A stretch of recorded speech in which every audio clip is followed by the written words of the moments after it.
Hi, Dr. With. How are you doing? I'm great. Anel, how are you? I'm good. I'm doing as best as I can. I'm glad to hear that. It's a difficult time, I know. Yes. I'm so glad that you took the time to be on this call with me today. I really do appreciate it.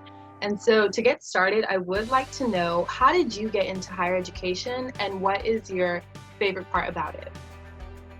Well, it's kind of the family business. My mother did it for 40 something years. She worked in student affairs, had no idea I would end up in it.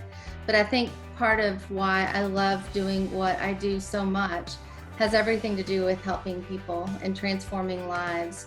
While my mother worked in this industry, um, her position was not a professional position, and she had kids to support, and she brought along this idea that higher education could change the course of my life.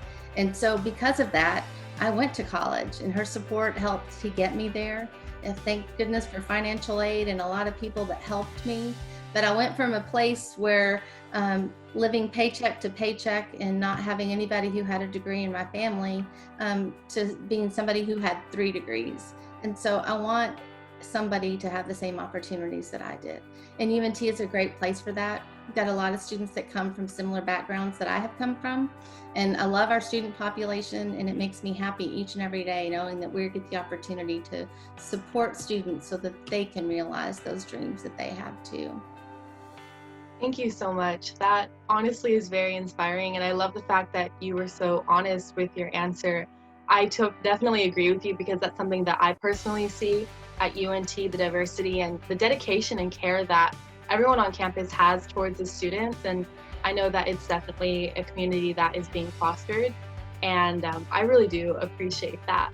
So, although I know that everything changes day to day, I would like to know if there's any updates that you can give us as students who are wondering how the transition is going to be like when we come back to UNT in the fall. And you're right. Things are changing day to day.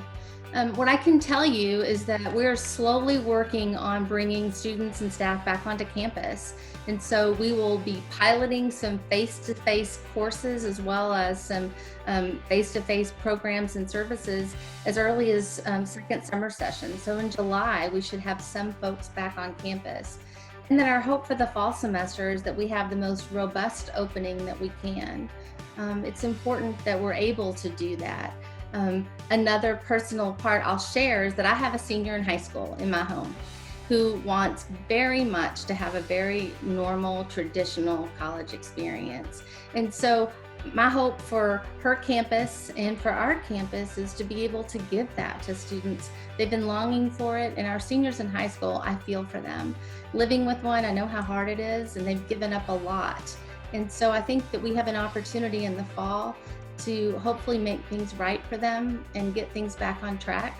And so we're going to do all that we can. And that's what we're doing right now, planning and doing all that we can within the confines, obviously, of the regulations of the state and our local area, but to provide as great of an experience, as fulfilling of an experience as we can, while still maintaining that safety that we know is so important given this time. Awesome. Thank you. Thank you so much. So I am curious, what is your role in the planning process, or what is the best way for you to share that information that you're given with students? Well, I think this is a good mechanism to be able to do that. We're working to communicate as much as we possibly can. I work to send a weekly update to parents and families through one of our Facebook sites, our Mean Green Family site, just to keep folks updated. And then we continually, as an institution, send information out to students. There's regular communications that are coming from the university that are telling folks what we're doing, what they can expect, especially as we make changes.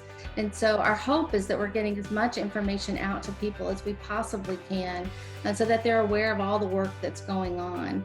Lots of groups, lots of committees that are working hard. We're doing so much from home that I never thought we could do, that it's pretty amazing. So I think the silver lining to some of this is that our ability to reach our campus community can still be done from our homes, although I like it a lot better when we're in person. I like interacting with students.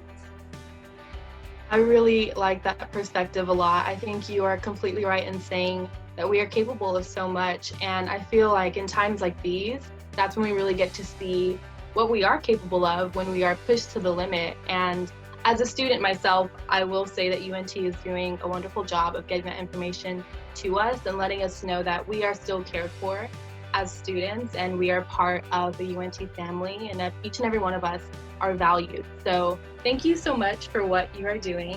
And that really does bring me to my next question. Is there any advice or a message that you would like to share with a parent who is helping their child, supporting them through this, or an individual who would like to know what their next steps are in the fall?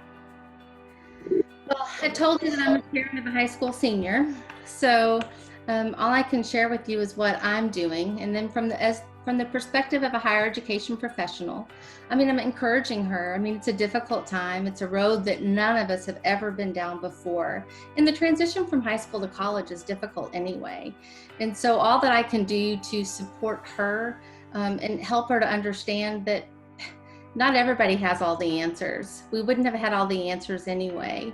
And so helping her to feel good about the questions that she's asking and what she's feeling, and recognizing that there's a lot of change that's about to happen, and trying to navigate then the change that's going on around us within the community.